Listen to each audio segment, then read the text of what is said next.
Hello! I am here with another unboxing because I actually had two decks when I got the expansion pack for the Flowers from the Dead.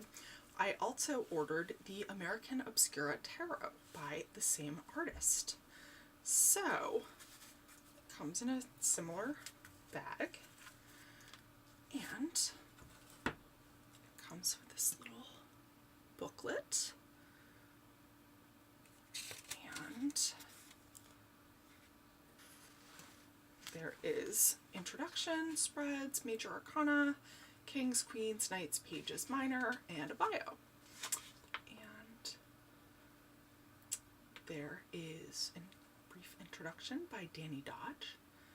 And it talks about how the creator, Misha Hunting, took this deck from, she was inspired by her mother and her mother's sister.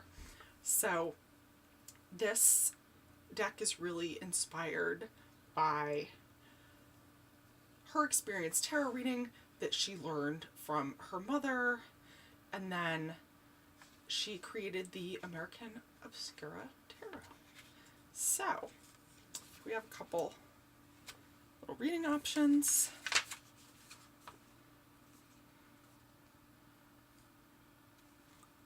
Talks about the majors, and I'm just gonna skip ahead to the artwork part because that's what really got me excited about this deck. I love oddities, and I think that, and I love their sort of role in American history. So I'm very intrigued by bizarre medical cases. I'm intrigued by a lot of burlesque and sideshow stuff, carnivals, that sort of dark, not necessarily scary, but it's different, right? And you can either choose to think that it's really fascinating and beautiful, or you can see it as freakish. And that's a really interesting intersection to me, and how people respond to that. And I tend to be on the curious side. And I also love the way that this deck embraces different American subcultures in what I've seen of the artwork. So if I can ever get scissors and get this open. There we go. All right. So here we go. The Magician. And this is based in Hoodoo. And then we have the Carnival Fortune Teller as the High Priestess. We have the Empress as a pregnant beauty pageant contestant. The Emperor as a mob boss. The Hierophant as a preacher. The Lovers as a burlesque or sideshow couple. The Chariot as a settler on the wagon train.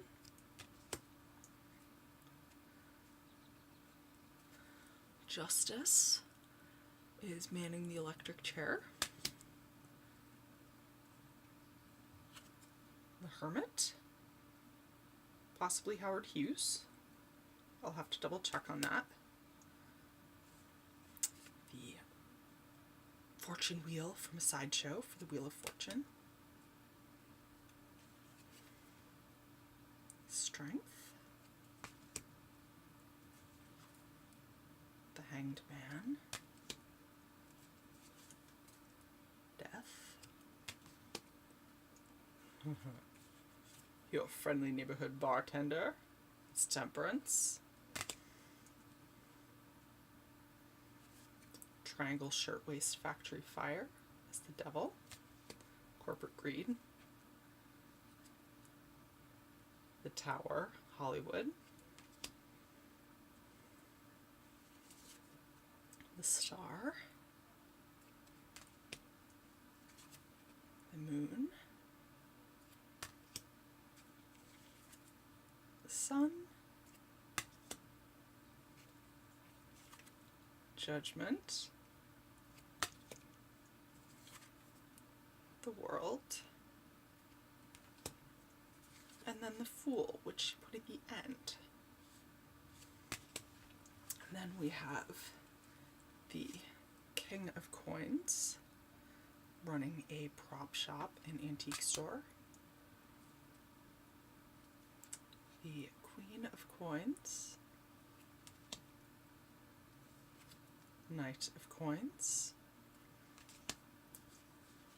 The Page of Coins with her ridiculous ice cream cone. King of Wands. Queen of Wands. Who looks like a creepy Ivy from the Cramps. Knight of Wands. Little thug gang there.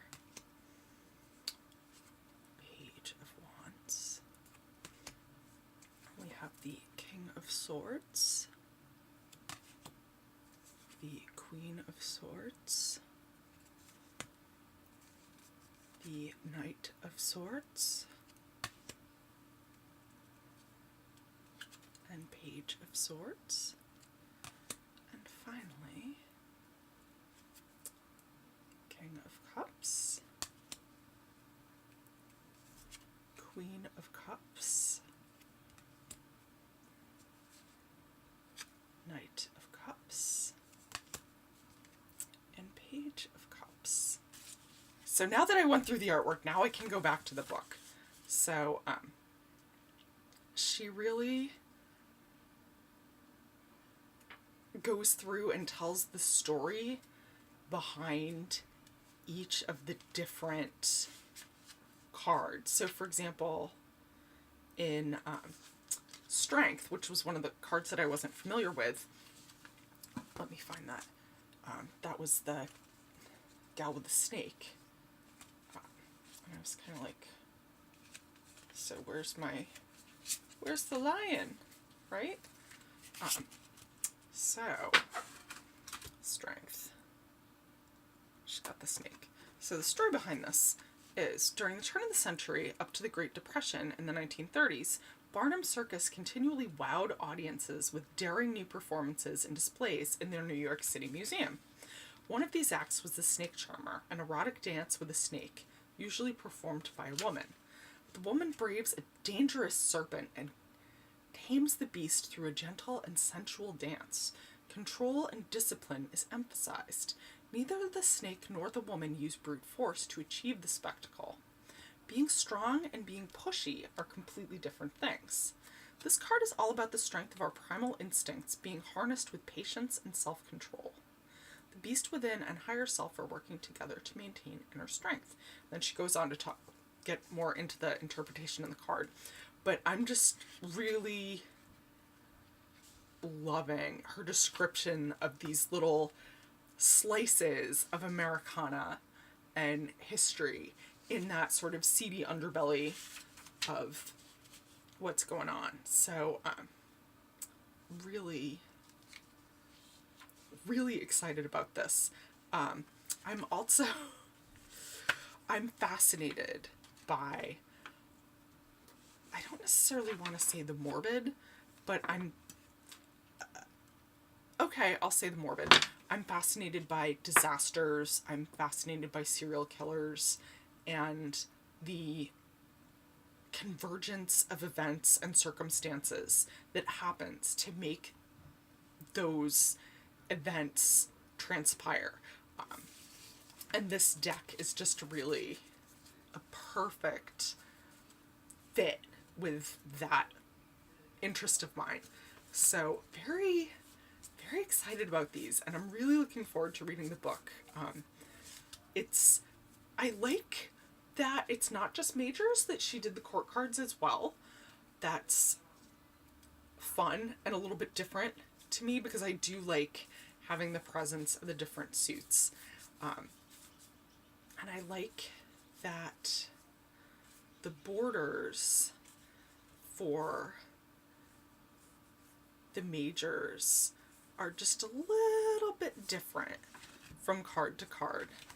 So, like you can see, it's just a little different. So she's really taken her time to think about the story that goes into each card, and it's a really cool, very different deck. So that is the American Obscura Tarot.